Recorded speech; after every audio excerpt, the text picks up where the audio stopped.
Hello po, good afternoon. Today is Saturday. Ayan, ito na po yung update natin. So as you can see, napinturahan na yung ating gate. Ang ganda. Ang ganda-ganda.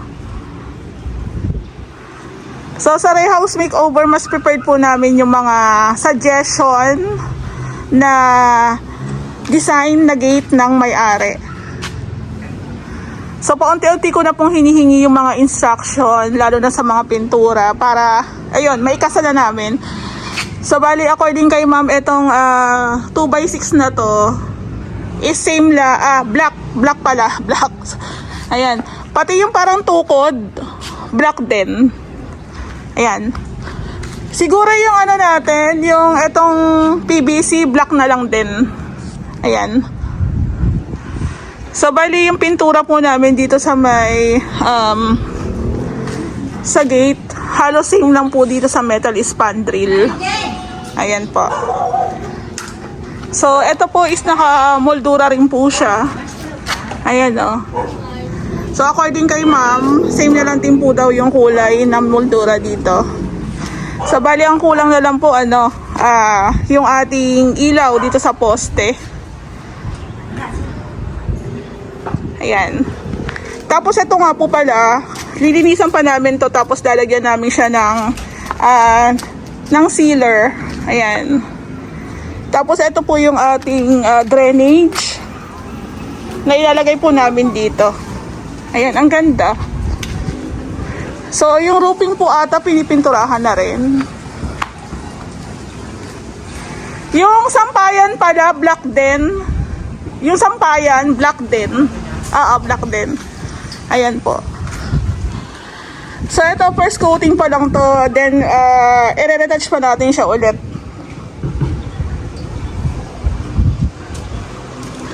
So as you can see, wala na yung team dito. Isa na lang yung natira. Si Pintor na lang. Tapos ito nga pong ating front extension. Yung mga walls is pintura po ni Lumina yan. Ayan, meron siyang pintura. Tapos itong ating polycarbonate, lilinisan na lang po yan. Ayan, ang ganda na oh. So meron pa po kami mga i-install na mga outlet dito. Ayan, tapos doon sa CCTV yon. Yung ating mga metal spandrel, sobrang maalikabok pa. Ayan. So as you can see, yung mga gamit natin, andito na sa labas. Nailalabas na paunti-unti.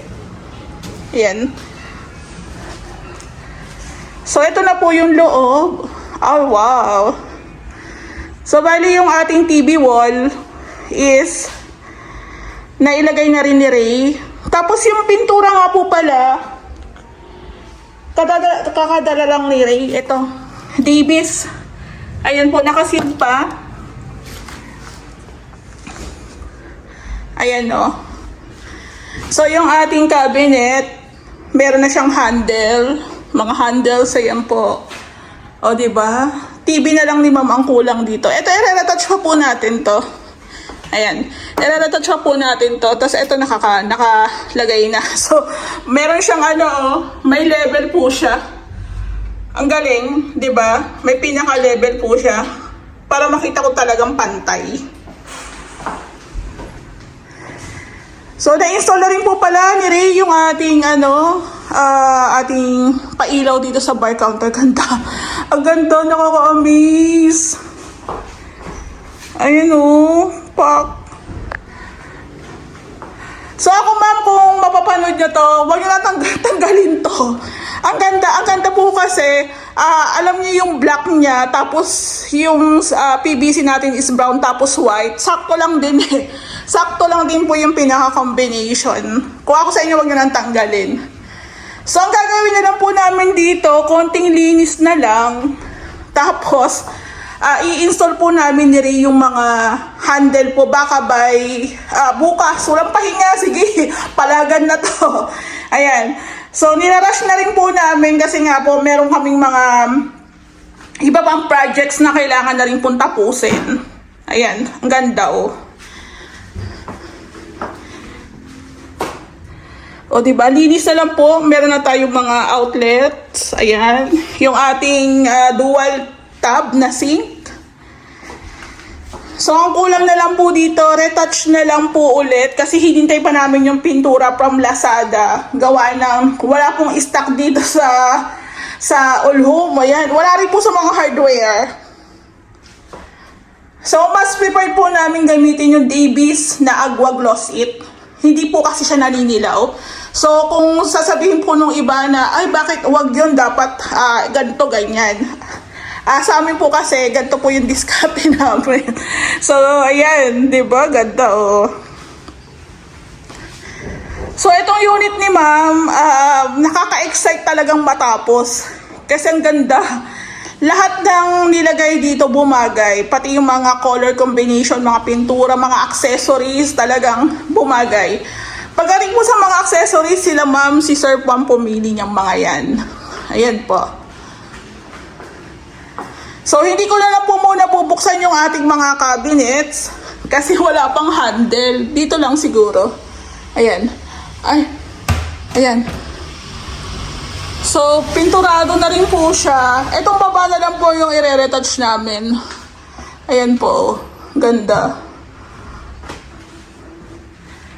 So, iikot ka dito. Dito po yung dining. Ayan o, ganda o. Dito yung ating sala. At ayun yung ating konsul. Ang lawak.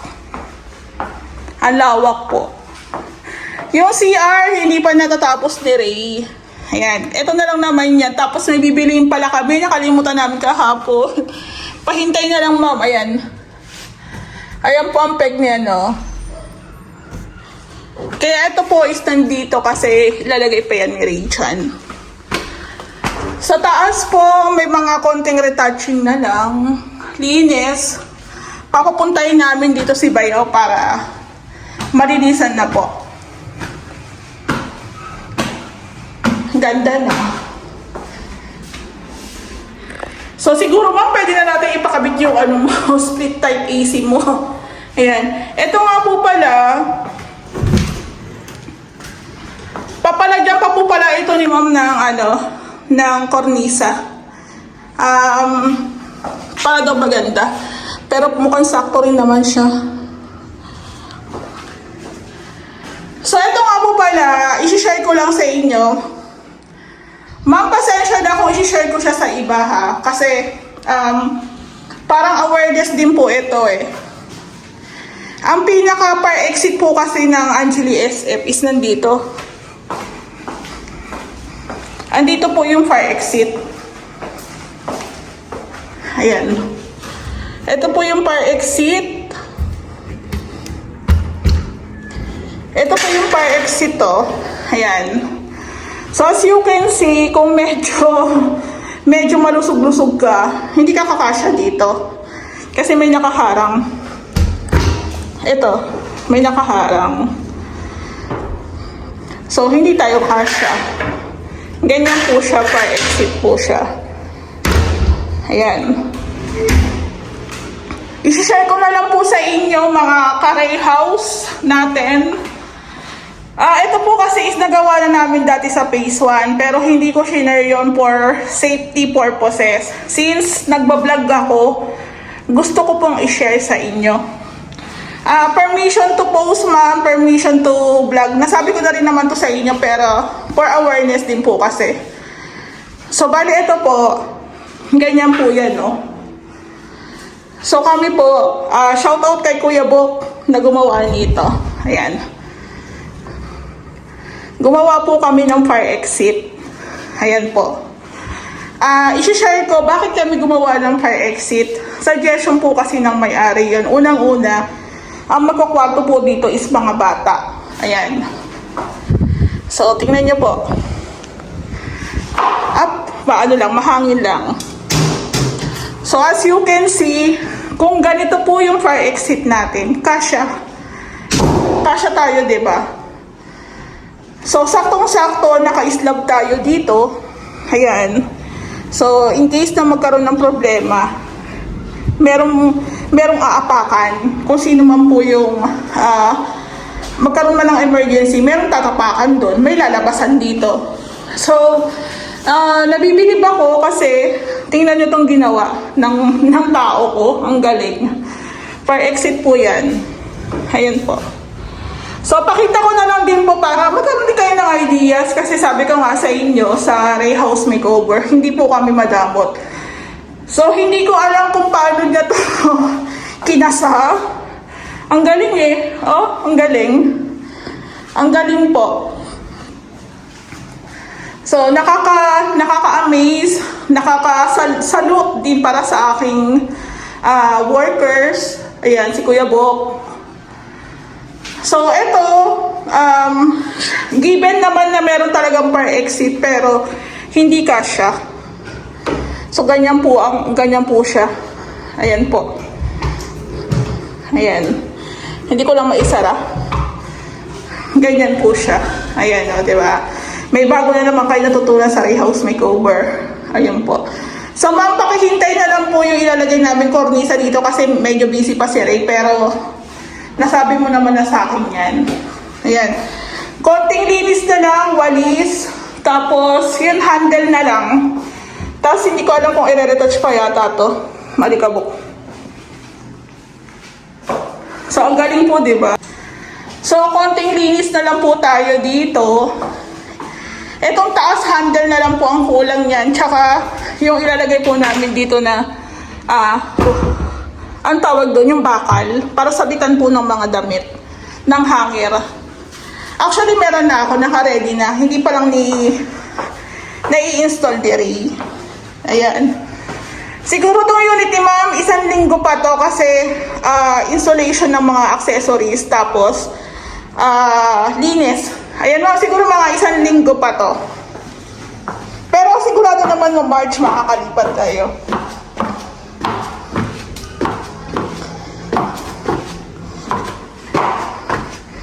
Sobrang gaan lang maggawa dito kasi walang pressure, sa totoo lang. Instruction lang yung binibigay sa akin ng may-ari. Minsan pumupunta sila para dagdagan, baguhin, okay lang po yun. As long as magagawa ng paraan, pwede naman po. Ayan. So again po, hindi po namin to design. Yung may-ari pang nag-design nito. Actually, pag nakita nila sa mga renovation namin, ginagaya lang nila, tapos nagkakaroon sila ng imagination kung paano nila iibahin, paano nila i-design yung kanilang Angeli SF. Ayan. Basta napanood nyo tong aking vlog, paki-subscribe na lang din po para sa marami pang projects, ideas, and tips po na mai-share namin sa inyo. Kitang-kita yung alikabok. Ayun do. Nagmarka na siya. Tapos ka po pala, dito sa may ilaw natin, sa may cove ceiling, mas maganda po yung ganito lang, flat lang. Wag na po yung may mga pabitin-bitin. Magpabitin-bitin kayo kung medyo mataas po yung ceiling, pero pag ganito, wag na. Ayan, ang ganda. So, isa nga rin po pala kaya hindi na si Sir nag-backlight kasi dito meron na siyang spotlight. So, okay din yun. Kanya-kanyang design. Ayan po. So, bali, inuuna lang pala yung pagpipintura sa roofing. Akit po pala ako ulit.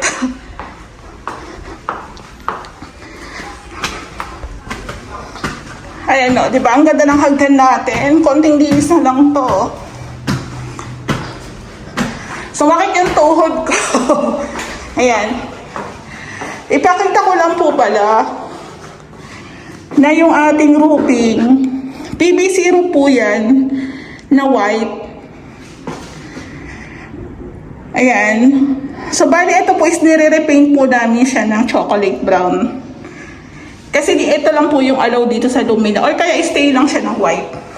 Ayan po. So, nag-apply po kami ng pintura kasi yung mga pinaglagyan po ng Bulkasil, ayan no, makikita. So, chocolate brown po yung pinapahid na pintura dyan. At saka mas maganda rin po siyang tingnan, malinis. So, ayan, sa renovation, ang matitira na lang po talaga yung pintor tsaka yung mag-install ng mga accessories.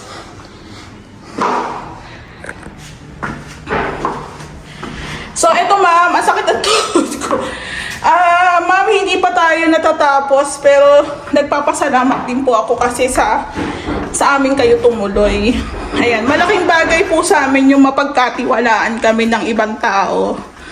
Ayan po. Sana hindi namin kayo nabigo. Char. Ayan. Pasensya na kung medyo talagang tumagal gawa ng wala eh. Ang dami nagpapagawa sa amin. Sabay-sabay. Nagkakasabay-sabay. Thank you sa pag-unawa. Ayan. Siguro, ganun siguro talaga pag maayos kang magtrabaho, gumawa. Halos lahat gusto sa'yo magpagawa. So, hindi rin namin matanggihan. Actually, nagkakaroon nga yan ng gap kasi nga po, yung palakad naman po nila ng permit is tatagal din ng 1 buwan. Kaso syempre, may mga aspect kasi na naka-apekto kaya tumagal yung renovation. Meron kami mga kasama sa trabaho na umabsent ulit, tapos umabsent ulit. So pending po yung gawa.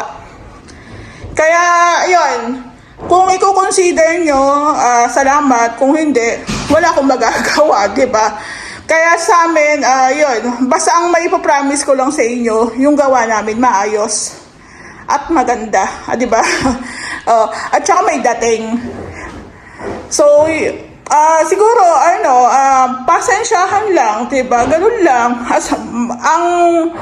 Ang advantage lang po dun is, kahit medyo nagkaroon ng delays is, na-turn over po namin ng maayos yung unit. Parang ganon.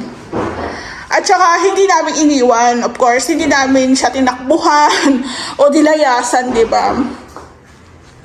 So, ito po mga to kailangan pa ng pintura, o di ba? So, ganon lang po sa renovation, lalo na kung sa amin kayo magpapagawa. Kasi, syempre, given naman po na marami talaga kaming projects, hindi naman namin yun, sinikret sa inyo, 'di ba? So pasensyahan lang. 'Di ba? Unawaan lang, parang ganon. Sabi ko nga matatapos din 'yan. Huwag kayong mag-alala. O 'di ba? Katulad nito kay Ma'am, 'di ba? Kung tutuusin si Ma'am, gusto niya talaga tong lipatan. Kaso sinabi ko talaga sa kanya, Ma'am, hindi namin talaga po kaya. Kasi lalo na po pag finishing, kahit lagyan ko yan ng maraming tao, kung hindi rin maayos yung gawa, wag na, di ba? So kami na lang, si Ray, yung mga tao namin, kami lang po, no need na ng ibang tao para matapos agad. Kasi pag pumalpak yung kinuha namin, uulitin lang din po namin yon, sayang sa pasweldo, sayang din sa materyales. Kaya i-consider nyo na lang po kung medyo merong konting delays, di ba? Ang importante, ma-turn over namin to ng maayos. So, Saturday ngayon, ikot ako sa lahat ng projects. Yan, ang ganda na, oh. Wag lang sanang umulan.